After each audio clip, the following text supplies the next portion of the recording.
At noon, we got Kansas State, who's 2-3, traveling to Baylor, who's 3-2. Baylor favored by 5.5 points on ESPN Plus.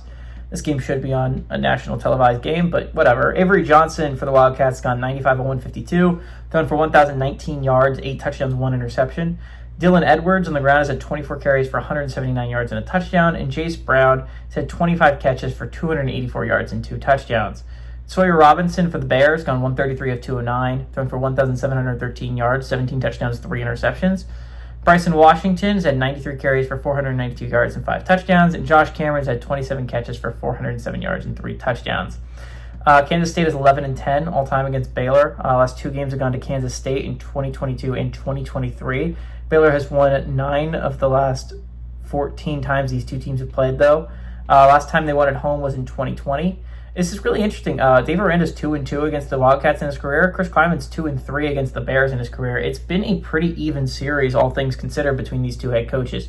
But this is a big game for Baylor, right? A game you cannot afford to lose. Again, Baylor is still a team that I have hope for.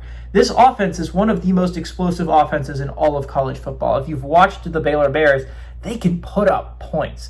The problem is their defense, right? They were playing a bad Oklahoma State team last week, a bad one.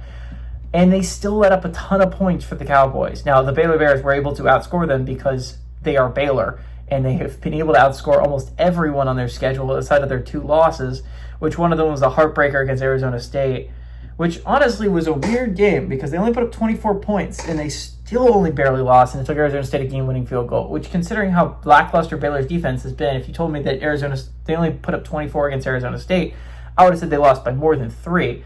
Again, this is a Baylor team that I still think I have some faith in. This is still a team that has everything they want to do out in front of them, right?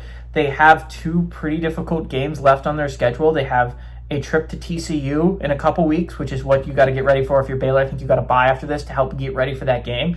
And you eventually have Utah coming to town. That's going to be an extremely difficult game as well. And those are the 2 games I would have circled on my schedule if you're Baylor. Baylor's schedule is not the worst in the Big 12 for sure. It really hurts that you lost your first one, right? Your first Big 12 game to Arizona State, and that was a really hard one to lose because Arizona State definitely looks like they're going to be in this picture as well. But everything Baylor wants to do is still out in front of them. They still have 2 losses. They just have no wiggle room anymore. So I think this is a big game for Baylor. I think they do step up to the plate. Even though Kansas State looked much improved against UCF last week, UCF is not a good football team. They got really lucky with the opponents that they drew in the non-conference, that none of them were all that competent.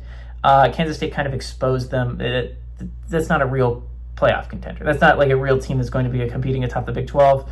Kansas State is not a good football team, but I think they should keep this reasonably close with Baylor. But I like Baylor to pull away in the end. I like the Bears to win. I like the Bears to cover at home.